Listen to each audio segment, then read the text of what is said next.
we're here, Portillo's in Willowbrook, hanging out with Brent. Brent, thank you for your time today, man. Oh, thank you. We're going to talk about your foundation. I want to dive into that, ask you a couple questions about we can get some of our listeners involved and stuff like that. I know it benefits dyslexia, and do you have it? Yeah, right. and I want to help you raise awareness for that. Tell us about the charity, and you're obviously you've overcome it throughout your life as well, man. And yeah, it's that's the biggest thing right now is just trying to get the word out. Really, what it is. You mentioned the word dyslexia, and everybody's like, kind of, yeah. You weren't saying, autism or cancer. Everybody knows, diabetes. Everybody knows what it is, and crazy thing is it's 1 in 5 have it. Right. So you got 20% of the population that have it, right, and that are really affected, by people have no idea the magnitude that the toll it takes on kids that don't, that can't read, the self-esteem, and it goes. So I struggle with it. I still struggle with it today. So, I'm just out there trying to spread the word of that, this is what it is. You take a look at, how many people are in the classroom. Most classrooms are 25 kids. Now do the math.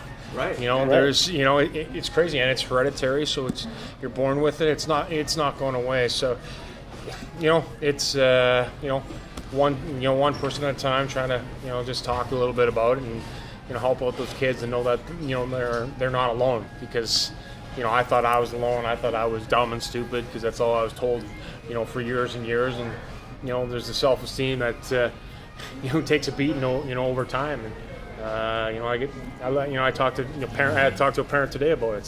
Struggling with their son's struggling. So it's there. It's it's just not talked about enough. So like I said, one day at a time. Absolutely. So you can find them online if you want to donate at the BrentSopelFoundation.org. Correct. Yep. And then also on Facebook, type in on the search bar Brent Sopel Foundation. Give that a like. You can follow any news that is coming up with them, what's going on with the foundation, events, how to donate, etc. So Brent, what's your goal then for the foundation, and where do you want to see a lot of that donation money go, and what's the goal to have? First, last summer we raised enough money that we were able to tutor 2 kids with dyslexia. One boy who was in grade 6 and one girl who was in grade 7 that has dyslexia, that would have never gotten the extra help that there's something called the Wilson Reading Program is what my daughters have gone through, and that's what we use in the foundation. It's just dyslexia. We just learn a little bit differently, right. And the Wilson Reading Program allows the kids to kind of retrain their brain and learn and read how they're supposed to read. So we were able to tutor 2 kids last summer, and that's first is awareness. That's first and foremost. But along the way, as we raise money, we figure about there's close to 20,000 kids in Chicagoland that have dyslexia. And I can tell you right now, 20,000 of them aren't getting the help that they need. Yeah. And we have access to the majority of these kids. So, awareness is one, and 2, when we do raise this money, we have Wilson certified teachers that will get to these kids and tutor them either after school or over the summertime. But these 2 kids, their lives got changed. The one mother said to me she'd been praying for 7 years for something like this to happen. Wow. And she brought me cookies, and she was in tears, and it's he was so excited, just to see, it's changing life, because everybody talks about the future, everybody talks about politics. No, the kids are the future, and like I said, I just don't want one kid to feel the way I do, all the time. Well, every kid should have the ability to learn, at their own rate too. And you doing this and helping out that company that comes in and helps them, learn to read, and helping them at their own pace as well is awesome. So that's an awesome thing to donate to help them. Like you said, 1 in 5, right? Yeah, it's 1 in 5. It's a staggering number. It's hereditary, so it's not going away. Right. You're born with it. It's not. There's no cure. There's no cure for cancer. It is there, and it's passed on. And, right. and it's like I said, it's. You take a look at the parents. Most of the parents, when I was growing up, they didn't really know what it was. Right. So I'm not mad at my parents. I was reading at a grade 4 level going into high school. Right. They didn't know what it was. Now they do, but I found out because my daughter got tested, and that's how a lot of these people are finding out right now. Is their kids get tested, then they kind of do the math and like, oh yeah, that's me. Okay, that makes sense why I struggled. All right, now kind of makes you feel a little bit better, but but I still struggle. But it's 1 in 5. That's 2 billion people in this world have it. That's crazy too. That the help, like you said, isn't there for a lot of the children who need it too. And just to kind of translate into like your hockey career, how did that? What were some of the roadblocks that kind of gave you? Did you have to learn differently, or was it? Yeah, I was. Dyslexia is a lot of the obviously a visual. Yeah. Learn visual learners. Right. Sally drove a 3 mile. All right, guess what? You lost me already. I have no idea what's going on. I marked that wrong. So I was a visual learner, but for me, hockey was my escape. Because I was told I was dumb, I was told I was stupid, wasn't going to amount to anything. In school, couldn't read. Struggled, hated going to school, was completely miserable. So I knew when I stepped on the ice, I didn't have to read out loud. I didn't have to have, a math problem I try and figure out. I could get on that ice and just kind of let go and not worry. And that's kind of, obviously, I started skating when I was 2. I loved it, but that was my outlet. As soon as school was over, I'd go to that rink and just kind of clear my head, because school was tough. Anybody with dyslexia, we got to work twice as hard just to get through the school day. Right. And then we work twice as slow, so then you have twice as much homework, at home. So it just, it keeps compounding. And, when I got to the rink, I knew, I could cross that blue line without answering a math question. Right. That was just my one escape. And, I always tell parents, their kid needs an escape, whatever that is. Hockey, baseball, darts, whatever it is. They just need somewhere to go to be able to have fun and laugh and not be thinking about what they did. Out, how they got to do this and how much they're behind and this. My friend does this and my friend does this. No, you just go on the soccer field and run and have fun, or down the slide, or whatever that is. And it's amazing what just that little bit does. That's awesome. So getting into your hockey career now that we're into that, let's see here. I want you to explain this because I love hockey, but I've never heard of the KHL. So the Continental Hockey League is what it's called in Russia. Can you? Okay. Oh, that's what it is. That's the Russian hockey league. Yeah. Okay. So how was playing over there? And what were the business owners like? And do you have any crazy stories? I've heard that it's like the Wild Wild West over there. It used to be. Yeah. It used to be the Wild Wild West. Now, the Continental Hockey League is the KHL is the second best league in the world. Okay. Mm-hmm. So you got obviously Panarin. Everybody in Chicago knows. Yeah. I was over there. I chased him around. You go to Tarasenko in St. Louis. He was over there. Kovalchuk. So you get some unbelievable. There's some unbelievable talented guys over there. But it was interesting. I was in and out of 14 different countries. I was all over, every town, every little nook and cranny in Russia, learning languages. I was gone for 9 months. The hockey was great. It was an experience of a lifetime. It's you always want to go on vacation, but you never think I'm going to go to Russia. Going to St. Petersburg and Moscow and Latvia and Kazakhstan, and just places you never think of going. So I had a great time. I was there for 3 years, 9 months stints at a time, which was a little long. That's a lot. Being away from my kids. Yeah. But I got to continue playing the game, that I enjoy, and met some amazing people, saw some crazy things, did some crazy things, had a lot of fun. I've got no regrets at all by jumping ship and going over there. Yeah. So we'll rewind back to '96. You get drafted by Vancouver. Your rookie year. Any cool rookie stories? Any type of thing you remember from your rookie year? Anybody take you underneath your wing, or? I had in Vancouver. They had a lot of older guys. Trevor Linden, Mark Messier, and Pavel Bure was there. So there was a lot of guys that, and it was different. Back then it was just it'd be seen and not heard. Right. So I would just sit there and try and soak it all in, Ed Jovanovski, Matthias Solon, some great defensemen, Murray Barron. I had a lot of great guys there. There's a lot of really good teams, and it was kind of like my dyslexia. I was told I was never going to make it.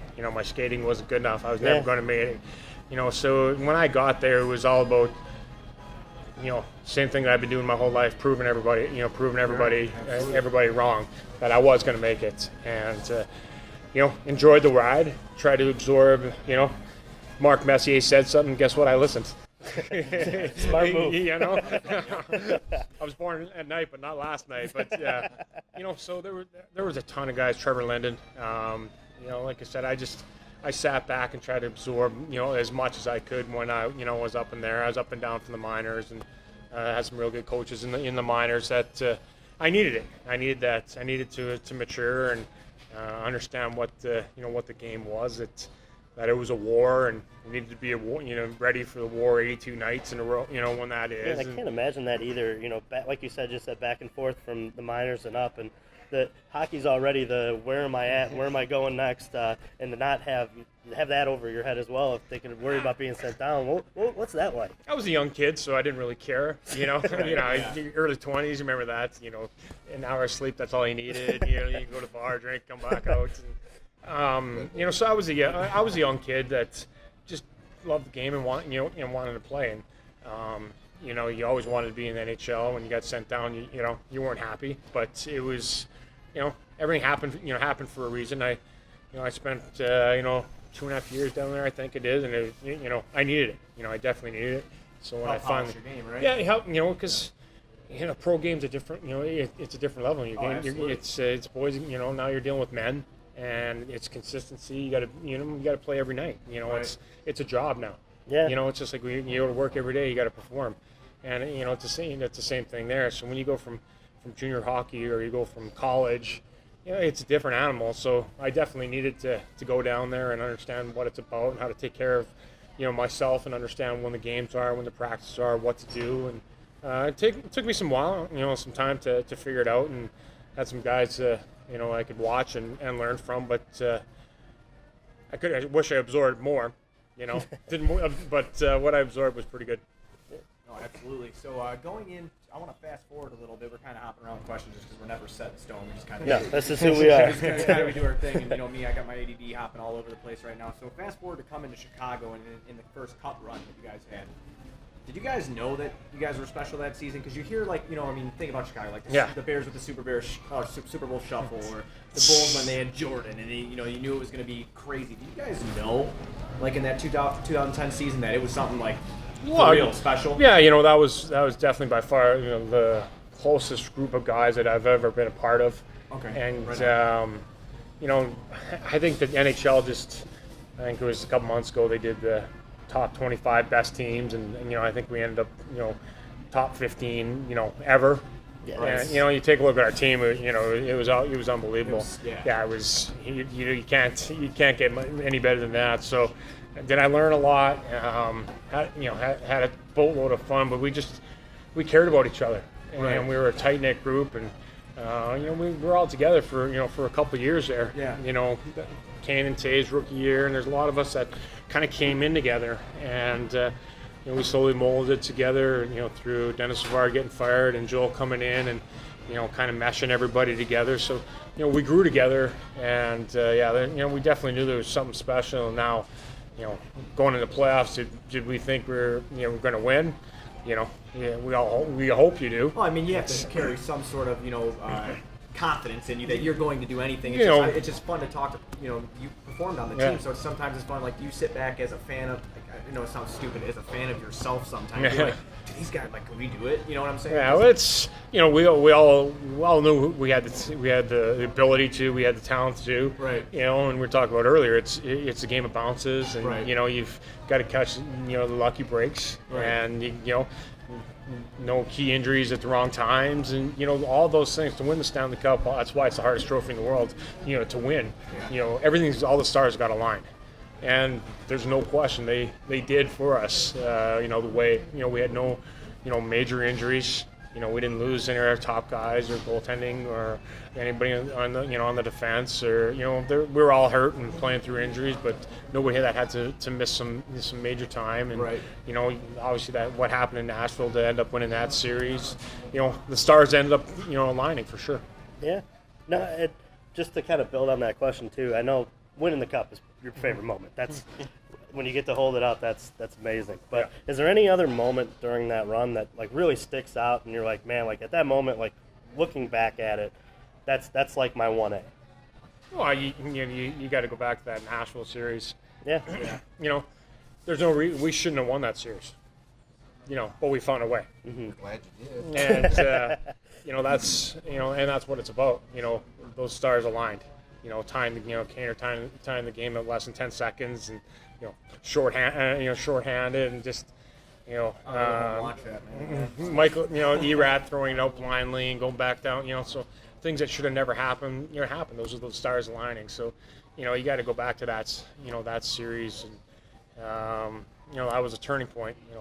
Hossa, instead of he got a 5-minute major and he didn't get kicked out of the game, sat in the box for 5, come out and and score. So, I can replay that that series, but that whole run, going San Jose, sweeping San Jose, going to Vancouver for me, my old team, right? Yeah. Beating them in 6, and how much we hate, especially with that rivalry. Yeah, exactly. How much we hated them, and the battles that was, and just how we grew as a group. Every each game, how we got tighter and tighter, and as the rounds got on, the games got on, we kept feeling better and better and better and better until. I gotta imagine it's gotta be a cool feeling. I mean, obviously, like in a sense, they're your coworkers because you're on the team together, your teammates, coworkers. But like having to spend as much time with them as you do and having a close knit group, it's gotta make it completely more desirable than not being in a close knit group. We spend like 9-10 months together. Right. It's you're at the rink every single day. Right. You're on the plane, you're on the bus, you're flying here, you're in the dressing room here. So, we spend a lot of time together, and that's where, a tight knit group, it can change. Exactly. And you get a bad apple in that dressing room, no matter, it can completely change everything. And that year we didn't have any bad apples. We had a lot of fun, and everybody's looking out for each other, and anybody could have done anybody, and everybody would have been there to back everybody up. That's awesome, and that's why like those teams, like I don't care what NHL Network said, that's number 1 team. That's Jersey too. Oh, absolutely, 100%. So, and then fast forwarding to the after parties and all that, I've heard a lot that you guys were a fun group after to be around. Oh, yeah. Obviously, the city of Chicago did a lot of stories about where you guys were at and bar tabs and such, as they always do. I've heard Bull and Bear was a popular spot. You know what? I can't even tell you. I have no idea where we were. Yeah, we were. It was obviously breaking the drought for 49 years, and for myself, I knew that was going to be be my only chance to win. Yeah. I was getting later in my career, and obviously we knew that there's some extensions signed with Kane and Tays and Duncan Keys, so we knew there's going to be trades. Right. Come the off season. So I knew this was my one shot. So we won it, and we all just definitely enjoyed ourselves for a long period of time. No matter where we went, we had some fun. After party didn't stop for the whole off season. No, exactly. That's what I'm talking about. Looking at today's Blackhawks roster, besides the guys that we would already know who are the top guys, being your Keith, your Kane, Tays, who are your younger guys that are on the roster right now? Who have you been impressed with when you've been watching? It's been it's been interesting. The turnover. Yeah. With the younger guys, you had the Nick Schmaltz and who was slowly finding his groove here, but that Dylan Strome trade seems to be be working out pretty good so far. While Patrick Kane's been been unbelievable. He just keeps getting better and better, and the new NHL is just perfect for him. Right. This is his bread and butter. But so he's gonna carry the team. But there's Dylan Strome is probably standing out on the back end. Mr. Finn, you got some young prospects that are there. That's still some time to they got to blossom still. And Right. we were talking about earlier. It's the key to the NHL is you got to have your young guys. Yeah. They have to perform. To be good and be successful, you need to win. So I still think there's a lot of space in there to bring get some young guys and some young talent in there that can really hold down the forts on the second and third lines. Right. So, and I think you're the perfect person to ask this. Started your career, mid-90s. Now the game has changed so much. You've seen so much change throughout the game, through the lockout and then the rule changes post-lockout. Yeah. Is it for the good or for the bad? Are there things that you like about it, things you don't like about the new NHL? I guess I know you're a defenseman. Everybody, so I guess it's going to be everybody's got their own opinion. I hate it. I hate the new NHL. I grew up. My first game I think was 1996, 97. It was a war back then. Obviously it wasn't the skill. There was more hitting. There was more fighting, and it was a battle every night. And they've taken a lot of that away, and it's a high-end skill game now. And I'm not a fan of it. I miss the old, the wars, the 1-0, the battles in the corners in front of the nets. It's that they just don't want anymore. That they've taken out of the game. So, you're definitely going to find some people that enjoy this high-end skill and the speed and then everything that's going on. I'm the kind of the guy who would like to take a step back and go a little bit old school and let's have some hits and let's have some some hard battles in front of the nets. Some real ugly stuff in the corners. Just like the old times. My dad just said that the other day. When you think hockey, you don't think speed and finesse. You think grit, grit and toughness. Well, it's all. You take a look at all the sports are that way. You take a look at football. Football. They've done the same thing. Obviously, concussions are a big thing that everybody's really aware of. Right. Back in my day, they weren't really talked about. It really didn't. Nobody really didn't really have an idea of what it was. Right. It was just scratching the surface. So, I understand what what they're doing, but still, for entertainment purposes and what I want to watch is definitely the old school stuff. I yeah. got you. Absolutely. So at the tail end of your career, after you'd finished, you did some sports analyst stuff for NBC. Yeah. I wanted to get your take on that. Did you enjoy doing that? Is that something that maybe, obviously the foundation is in the front of your future. Yeah. But is that something that you would go back to? Or? Yeah, what I did enjoy it. That was kind of my way of staying in the game. And again, when you turn on the Hawks, it's my buddies. I get to watch them. So it was my way to kind of stay in the game for a little bit. And whenever I was on the air, I enjoyed telling my side of the story. I kind of tried to look at it as I'm teaching the crowd what I see. Because I see the game differently than fans. Absolutely. So I did enjoy it and spent some time there. Will I go back to it? Yeah, you never know. We'll see what God's got planned for me. But I definitely would go back and have some fun with it again for sure. Awesome. All right, Brent. Well, thank you again. Make sure the listeners, you guys are going to the BrentSopelFoundation.org. Make sure you guys are going there to donate. Make sure you like the Facebook as well, Brent Sopel Foundation. Also share the Facebook. Yes, please share it. Brent, thanks so much for your time, man. Thanks, guys, for appreciating you making your way all the way out to the burbs. Hey. We enjoy Portillo's, my friend. We won't miss it. Thanks, buddy. Thanks. Go to Sports Mockery for Chicago sports news and commentary from those who know it best, the fans.